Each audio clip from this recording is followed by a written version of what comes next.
Iran में लोगों को सता रहा है जंग का खतरा। जी हां, अमेरिका तेहरान बातचीत पर सभी की निगाहें टिकी हुई है और इसी पर निगाहें इस तरह से टिकी हुई हैं कि लोग अब ये सोचने लगे हैं पिछले कई माह से इस खबर को लेकर कि कहीं जंग ना हो जाए।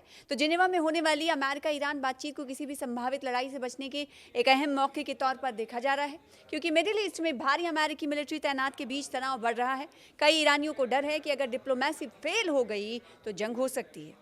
मिडिल ईस्ट में यूएस की भारी मिलिट्री तैनाती के बीच इस हफ्ते ईरान और यूएस के बीच जिनेवा में होने वाली बातचीत अहम मानी जा रही है। माना जा रहा है कि ये बातचीत दोनों देशों के बीच समझौते का आखिरी मौका हो सकती है। इस बीच ईरान में युद्ध की संभावना को लेकर चिंता और अनिश्चितता बढ़ रही है।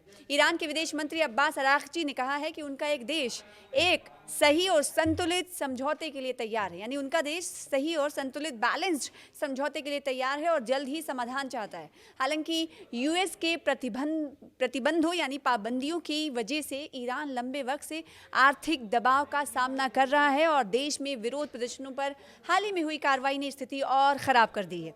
जनवरी में सुरक्षा कार्रवाई में बड़ी संख्या में लोगों के मारे जाने और हजारों लोगों के गिरफ्तार होने की खबरों ने भी स्थिति को और खराब कर दिया है। जिनेवा बातचीत से पहले ईरानियों में युद्ध का डर जो है वो साफ तौर पर दिख रहा है। कई लोगों को डर है कि अगर बातचीत फेल हो जाती है तो स्थिति 1980 यानी 1980 के दशक के ईरान इराक युद्ध से भी बदतर हो सकती है। तेहरान में एक महिला ने कहा है कि वो हर सुबह युद्ध और बिगड़ती आर्थिक स्थिति की चिंताओं के साथ उठती हैं। और एक और रहने वाले ने यह भी कहा कि अगर दोनों पक्ष अपनी अपनी बात पर अड़े रहे तो लड़ाई की संभावना बढ़ सकती है। अमेरिका घेराबंदी कर रहा है। इस बीच अमेरिका ने इस इलाके में अपनी मिलिट्री मौजूदगी को तेजी से बढ़ा दिया है। रिपोर्ट्स के मुताबिक अमेरिकी नेवी के कई वॉरशिप जिसमें aircraft carrier USS Abraham Lincoln और यूएस ग्राल्ड आरफोर्ड भी शामिल हैं, मिडिल ईस्ट के पास तैनात किए जा रहे हैं। इस इलाके में सैकड़ों फाइटर जेट और सपोर्टिंग मिलिट्री रिसोर्सेज हैं जो मौजूद हैं। उधर यूएस अधिकारियों के मुताबिक इस तैनाती से बड़े पैमाने पर मिलिट्री ऑपरेशन करने की काबिलियत मिलती है। इसके अलावा यूएस ने एक इजरायली बेस पर 12 F-22 स्टील्थ फाइटर जेट भी भेजे हैं। और दूसरी तरफ ईरान की क्या कुछ तैयारी है ये भी जान लेते हैं इस वीडियो के जरिए। ईरान भी मिलिट्री एक्सरसाइज के जरिए अपनी तैयारी दिखा रहा है। सरकारी मीडिया के मुताबिक रेवोल्यूशनरी गार्ड ने मिसाइल लॉन्च, ड्रोन फ्लाइट और कोस्टल डिफेंस से जुड़ी एक्सरसाइज की है। ईरानी लीडरशिप ने किसी भी यूएस हमले की हालत में कड़े जवाब की चेतावनी दी है। हालांकि दोनों ममालिक के बीच मतभेद अभी भी गहरे हैं।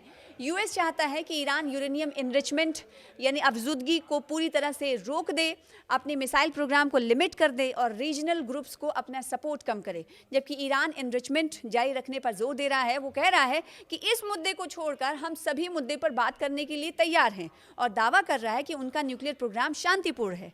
सुप्रीम लीडर की धमकी भी सामने आई है। इस बीच उन्होंने कहा है कि यूएस के अधिकारी भी ट्रंप के खिलाफ हो गए हैं और उन्हें बार बार ईरान के साथ युद्ध न करने की चेतावनी दे रहे हैं। इसी कड़ी में अमेरिका के ज्वाइंट चीफ्स ऑफ स्टाफ के चेयरमैन जनरल डैन केन ने राष्ट्रपति डोनाल्ड ट्रंप और सीनियर अमेरिकी अधिकारियों को चेतावनी दी है कि ईरान के खिलाफ मिलिट्री कैंपेन में गंभीर रिस्क हो सकते हैं, जिसमें लंबे समय तक चलने वाले झगड़े में फंसने की संभावना भी शामिल है। ये जानकारी एक्सियोस एक चैनल को दी गई, एक वेबसाइट को दी गई। अंदरूनी बातचीत से जुड़े सूत्रों के हवाले से ये खबर सामने आई है। इसमें अब किसको नुकसान हो सकता है? कहा जा रहा है कि अमेरिका को बड़ा नुकसान हो सकता है। रिपोर्ट्स ये कहते हैं कि ट्रंप एडमिनिस्ट्रेशन के टॉप मिलिट्री एडवाइजर जनरल केन ने चेतावनी दी है, इंतबाह दिया है कि ईरान में बहुत कुछ दांव पर लगा है और हालात वेनेजुएला में हाल के यूएस ऑपरेशन से भी ज़्यादा मुश्किल हो सकते हैं। उन्होंने इशारा किया कि किसी भी हमले से यूएस को बड़ा नुकसान हो सकता है और पूरे मिडिल ईस्ट में टेंशन बढ़ सकती है। हालांकि जनरल केन ने सीधे तौर पर मिलिट्री एक्शन का विरोध नहीं किया, लेकिन एडमिनिस्ट्रेशन के कुछ सोर्स उन्हें ईरान के मामले में अनिच्छुक योद्धा बताते हैं। अब सवाल उठता है कि आखिर ये मामला सुलझेगा कैसे? बातचीत से मामला सुलझाना चाहते हैं अधिकारी, यानी डोनाल्ड ट्रंप से जो टॉप लेवल के अधिकारी हैं वो ये कह रहे हैं कि जंग किसी मसले का हल नहीं, जंग ना ही हो तो बेहतर है। फिर इस मसले को बातचीत के जरिए हल करने की अधिकारी सलाह दे रहे हैं, मशवरा दे रहे हैं। एक और सोर्स के मुताबिक किन हालात का असल में अंदाज़ा लगा रहे हैं और इस बात पर जोर दे रहे हैं कि एक बार जंग अगर छिड़ गई, यानी जंग छिड़ जाने पर उसके नतीजों को कंट्रोल करना मुश्किल हो जाता है। केन ये बयान ऐसे समय में उनका आया है जब अमेरिकी एडमिनिस्ट्रेशन के अंदर इस बात पर मतभेद है कि ईरान पर हमला किया जाए या डिप्लोमेटिक बातचीत को और वक्त दिया जाए। अमेरिकी एम्बेसडर स्टीव विटकॉफ और Jared Kushner president Donald Trump पर मिलिट्री एक्शन का सहारा लेने से पहले बातचीत की पूरे इम्कानात को तलाशने का दबाव बना रहे हैं। दोनों लीडर्स गुरुवार को जिनेवा में ईरानी फॉरेन मिनिस्टर अब्बास अराक्ची से मिलने वाले हैं। उनका मानना है कि समय के साथ अमेरिका की पोजीशन मजबूत होगी और डिप्लोमेटिक ऑप्शन को प्रायोरिटी दी जानी चाहिए। अब दबाव भी बन रहा है। देखिए, ये अधिकारी क्या कह रहे हैं उसके हवाले से हमने आपके सामने तफसील रखी, लेकिन अब कई ममालिक की तरफ से अमेरिका पर दबाव भी बनाया जा रहा है कि ईरान को पर प्रेशर डाला जाए, वो किसी भी तरह का हो।